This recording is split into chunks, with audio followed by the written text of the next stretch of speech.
Hello, welcome to Brimwood Farm. Let's catch up with the guinea fowl and dispel myths that if you're in an urban setting you can't keep them.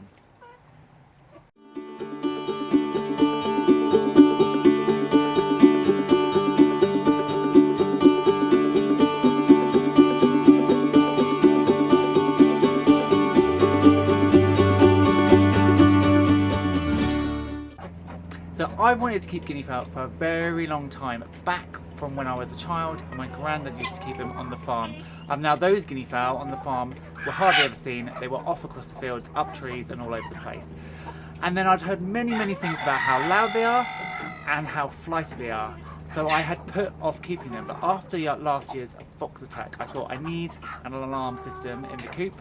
So I'm going to get guinea fowl and see what happens. So far, it's working really well. Now it's fair to say that guineas are known for their chatter and for their noise, and also for the fact that they often disappear over fences and people are left running up the street after them. And it's one of the reasons why I haven't kept them before, because I was worried about the noise, and I was worried that I would be spending every waking minute running up the road trying to get guineas off the tops of people's houses and basically having a nightmare. However, I'm happy to report with three things that I've done,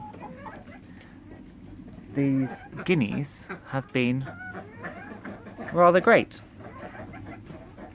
So number one is that I hatched my own keats. Really important, because if you get young keats or adolescent guinea fowl or even adult guinea fowl, they're already set in their ways, they've learned certain behaviours, and they are going to be off. They're going to be loud, they're going to be over your fence, and you're going to have an absolute nightmare. So it's really important to hatch out your own guinea fowls. My second point, and this comes with hatching out your own guinea fowls, is to actually hatch them out alongside chickens and raise them with chickens.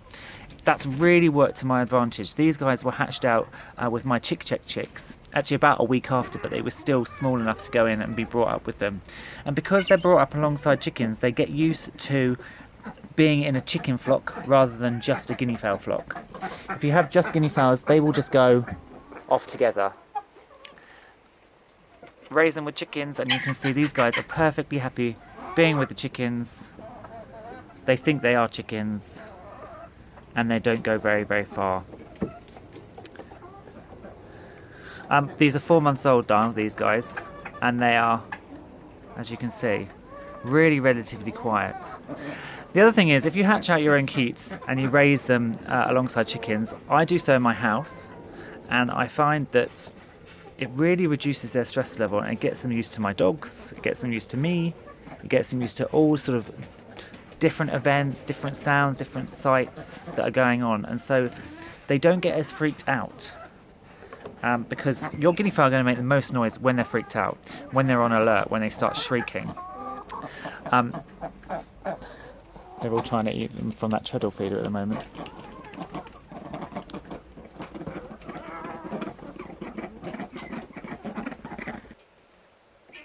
And then number three, when you do integrate them outside into your main flock, make sure they're kind of shut or locked inside their run coop for a few days before you let them out, and clip their wings.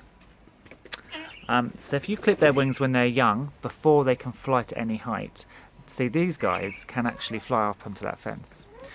But because I clipped their wings early on, and they had to live in this poultry yard, and they got used to going to bed in their shed, this is their home. So although they fly onto the fence occasionally, they then fly down. I've never lost them over into somebody's garden. They always come back down, and they are not a problem at all. So again, make sure they're shut in and they know where home is.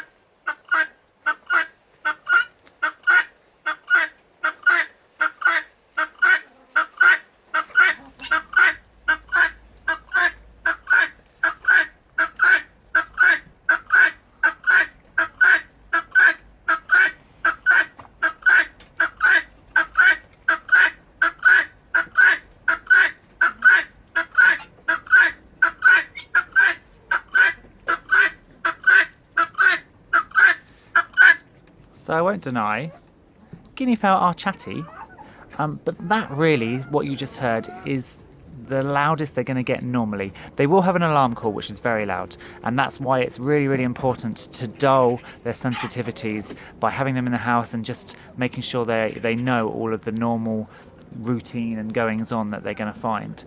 But the sound you just heard is kind of the loudest they're going to get, and if you've got roosters, it's no louder than roosters.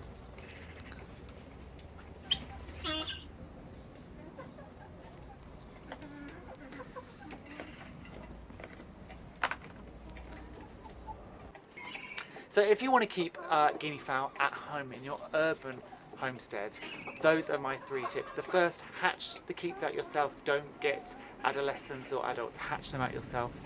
2, raise them alongside chicks, so they believe they are part of the chickens, and raise them inside where you can touch them every day, where they can become desensitized to things like dogs and cats and you coming and going, so they don't make so many vocal calls. And number 3, when you do put them outside, clip their wings initially and keep them inside the coop so they learn where home is, so that even if they do flutter onto fences and things now and then, you can still bring them back and they will still jump down and come to roost in their coop instead of going up into the trees. And I should add, it is really important to keep clipping their wings, because especially as they grow up in those first few months, they're going to regularly shed those wing feathers and grow new ones. So make sure you're clipping so that they don't get the chance to go further afield. The best time to do it is at night when they've obviously gone into their coop, but then you can just quickly pick them off their roosts and grab them and quickly clip those primary feathers off. So they are my 3 tips on keeping guinea fowl at home in your urban homestead. I love the fact that I chose to hatch out some keets and go with it and get some guinea fowl. Obviously if they were too loud, you can always rehome them, and it helps if you have a couple of friendly neighbours who don't mind a little bit of noise. But if you have already got roosters, you should be fine when it comes to keeping your guinea fowl. Hit subscribe if you've liked the video and you want to see future updates with these guys, and I'm happy to answer any questions you have on guinea fowl. Just pop those questions in the comments. I will give you more updates on these guys as we go, but everybody's found a sunny spot in that corner. If you're on Facebook, then pop across and join Brimwood Farms community group. But for now, I'm going to say goodbye, and I'm going to leave you with a little bit of footage of these lovely, weird looking birds finding that sunny spot and having a bit of a preen.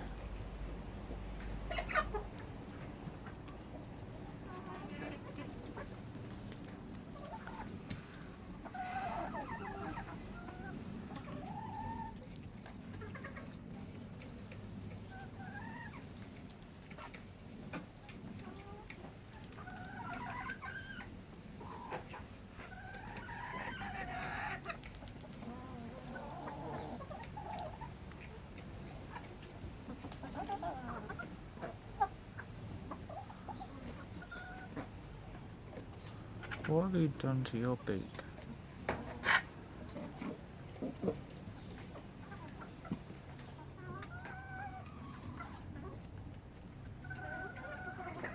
What have you done to your beak? You've snapped that off somewhere, haven't you?